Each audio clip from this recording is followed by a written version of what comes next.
Samantha, please give me some money. I'm all out of money right now. And look, my wedding is coming up, right? So right now I'm in need of all the money I can get. Huh? Angie, you need money from me again? I just gave you $1,000 a couple of days ago, right? What did you end up spending all of that on in such a short amount of time? Do you really need all this money right now? Come on! You're my sister-in-law, yet you're going to question me now? You should know that being a newly married couple means spending lots of money. I have to pay to go out and get all my beauty treatments and stuff like that. Well, I understand the need to spend some money after marriage, but you have a job right now, correct? So you should be making your own money, right? Asking me over and over for money is becoming a touch... What? You're my sister-in-law, and that's why I'm okay asking you all the time. And when you got married to my brother, it cost you a lot of money for the wedding, right? So you know that the wedding is costing me a lot of money now. That's not the problem, though, here. When I was getting married to your brother and having that wedding, I made sure to pay for everything myself. And when I did start to run low on funds, I went and started saving money by not spending much on food and electricity and so on. But with you, Angie, I'm not sure you're trying that hard to save your money. Are you wanting to say that I'm just splurging over here then? I just want to make sure that my wedding is the best wedding people have seen in a long time. And I'm worried that I might not make that happen. I have to look my best on that day, and I'm worried that what I'm doing is not enough. All right, I understand how you feel, but that's not the case with you right now. I'm talking about how most people will save up a lot of money for times like getting married and such. But you seem to be asking for money more than you are saving it. So, in other words, you're saying that you don't want to pay for the wedding? And that you don't like the idea of giving me money? I never meant it like that, Angie. I just want you to know that I'm not your purse. But the problem is that you have been asking me a whole lot recently to hand you money whenever you feel you're getting low on funds. What's wrong with you? I never meant to use you like a purse. You just happen to have a lot of money, right? You saved up a lot and are also bringing in large paychecks every month. So you should have the money to help a poor little girl like me out, right? Well, Angie, the reason that I save so much money and make a lot of it is because I want it in case of emergencies. It's not all for me to give away to you, okay? I think it's time you start thinking about saving money more often and continuously for your future that might have kids and things like that. That's what I'm doing with myself right now. I want to be able to retire early in my life, so I've been saving up a lot of money now for that. Are you serious? But you're already 30 years old right now, right? Don't tell me you're thinking of kids or anything like that still. Do you even have the strength at your age to carry a baby? I wouldn't say things like that if I were you. I have been saving up money my whole life, as well as made sure to find a good career where I bring in a decent amount of money from. And I plan to still think about things like kids as well now that I feel financially safe.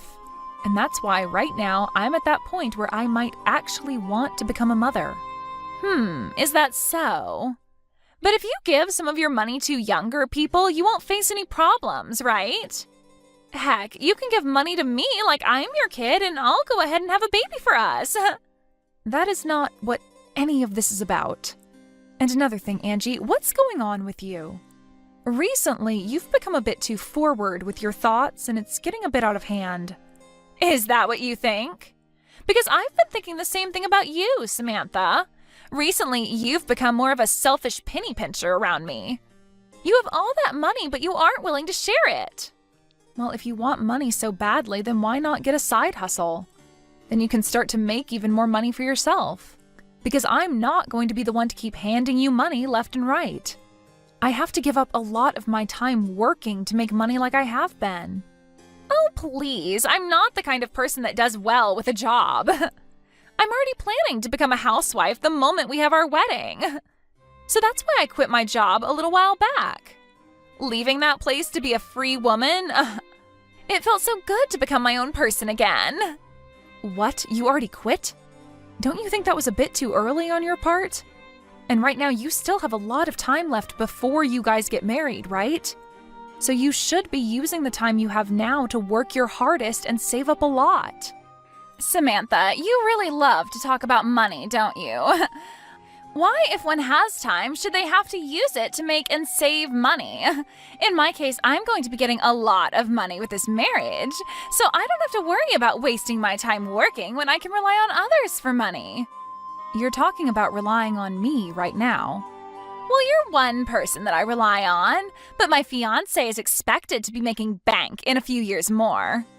So I think this marriage will be the turning point for me where I can cut ties with working. I'll be able to do whatever I want with no boss looking over my shoulders. What?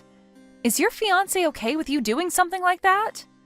Of course he is. He said as long as I do the chores, he's okay with it. Then why aren't you asking him to give you money now? There shouldn't be a reason for you to ask me anymore, right? Well, about that, he might think I'm trying to leech off of him. What? I haven't actually told him I quit my job yet. I plan to make him believe that I'm the perfect woman before the day we tie our knot. Right now, he thinks I'm working all the time and saving up, and the day we marry, I want him to think I quit my job just for him. What the heck? Are you sure it's okay to be doing all of that right before your marriage? If you keep that up, he might find out later and you'll be screwed. Hiding things from him just so that he'll keep loving you isn't right. Huh? What's up with you now? Are you getting jealous of me? Sucks to be you right now, huh? My brother has never had a lot of money, making you work all the time. But I guess that's on you for choosing to marry a man like him in the first place. I like to work a job, so it has nothing to do with him. If he was making more than me right now even, I still wouldn't quit my job. I'm not that into being a housewife. I like to think that the money you want to spend has to come from the work you've put in. Oh, so you're one of those people. Women like that end up getting cheated on by their husband at some point and have to deal with that in their old age as well as with all the health issues they get after. I think you'd better have a kid soon so that my brother doesn't leave you. I'm just going to assume you're saying that out of worry for me. But don't trouble yourself with that because we do have kids on our mind at the moment. You really try to be a strong woman. Well, whatever. You do what you want to do because it has nothing to do with me. But anyway, make sure to put another 1,000 in my bank account, okay? Well, I'll text you again the next time I need some money. Wait, Angie! I told you I'm finished giving you money. Stop asking me for money. Hey, Seth, can you do something about your little sister? She's come back to me again asking for more money. But I've had enough of her and said no this time. What? She's at it again? I'm so sorry about her.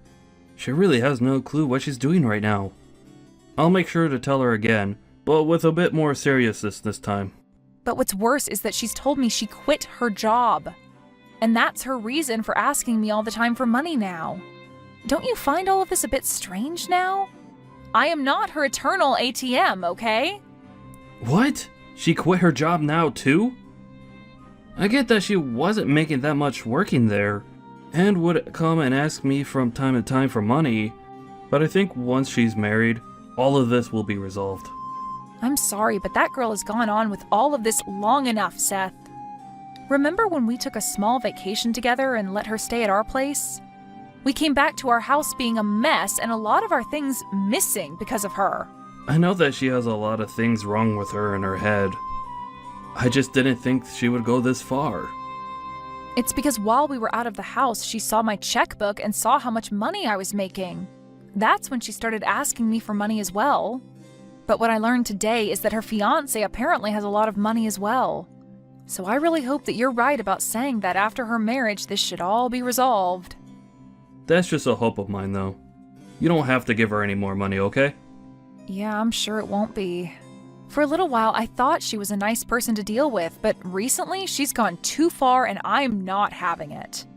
She really thinks that acting as rude as she has been is acceptable at her age for some reason. I could see that. If we really have to, we can always cut ties with her after her wedding. Ah, and now that I think about it, I want to change the subject. Did you see we got a message saying that we are allowed to take out that loan on a new house? What? Get out of here! I never saw any message about that. Perfect, now we can move out of this place. Absolutely. And about moving into a new house, to avoid having Angie come over at all when we're away, let's just keep our address a secret from her. How does that sound? Actually, I was thinking the same thing. Let's move out of here without telling anyone. Alright.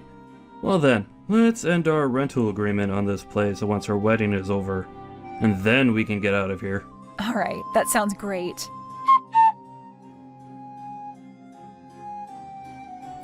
Samantha, can you make sure to bring me $30,000 as my wedding gift today? If you can make that happen, then I'll never ask you for any more money. I'll allow this payment to be your way of celebrating my big day. What are you talking about? $30,000 is not an amount anyone would give on your wedding day.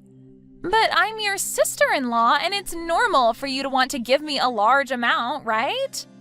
If you don't end up bringing me that $30,000, then I'm afraid you won't be allowed to attend my wedding.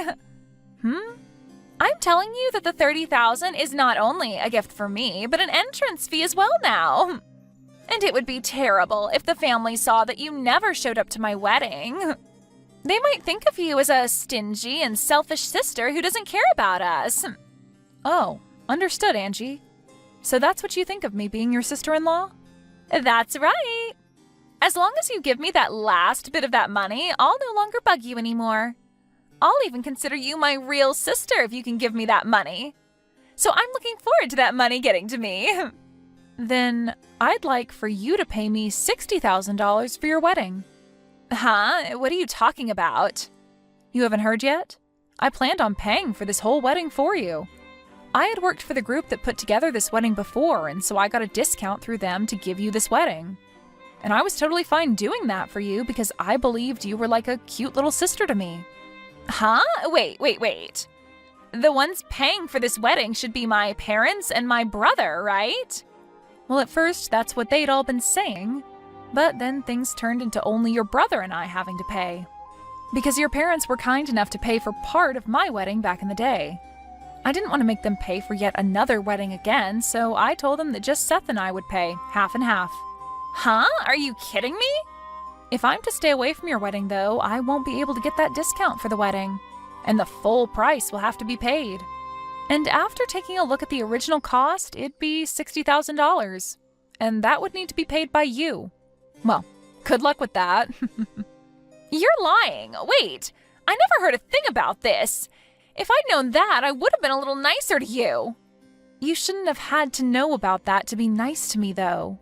I've already given you a ton of money as it is. If you're not even going to be nice to me because of that, then I don't care about how you act with me now because I'm sick of you. If you really want to be nice to me now, give me back my money and pay for the wedding. All right, hold on a sec.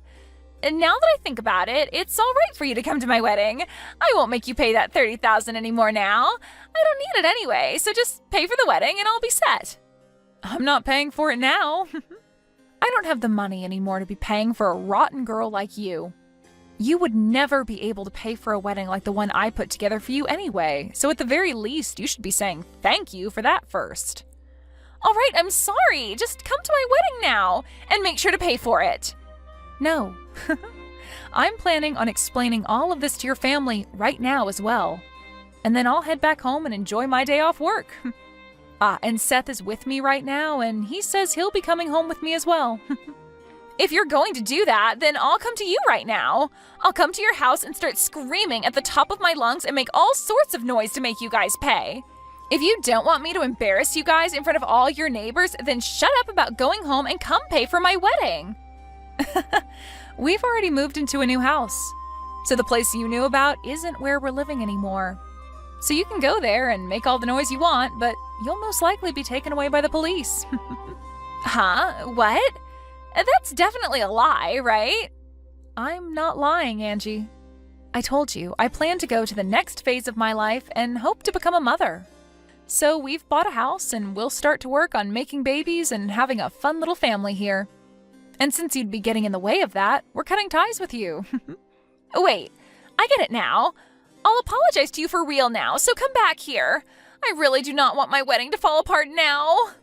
Well, for me, that's kind of what I want to happen to your wedding. And it's too late now to cry and scream about it. You really should have hidden those rotten intentions from me a little bit longer, right? But I think a rotten girl like you having her wedding fall apart around her and going to hell is a perfect ending. After that, Angie continued to cry to Samantha, asking her to pay for her wedding and everything. But Samantha made it clear she wasn't paying anymore and proceeded to block Angie's number. This then led to Angie's fiancé losing faith in his bride after the news spread, and the wedding was finally brought to an end. Angie ended up having to pay for all the cancellation fees for her wedding, and her getting to marry her fiancé was also long gone. Right now, it seems as though Angie is living the worst time of her life. But as someone who could never thank anyone for the money she constantly took from them, her having to go through this kind of hell is only natural.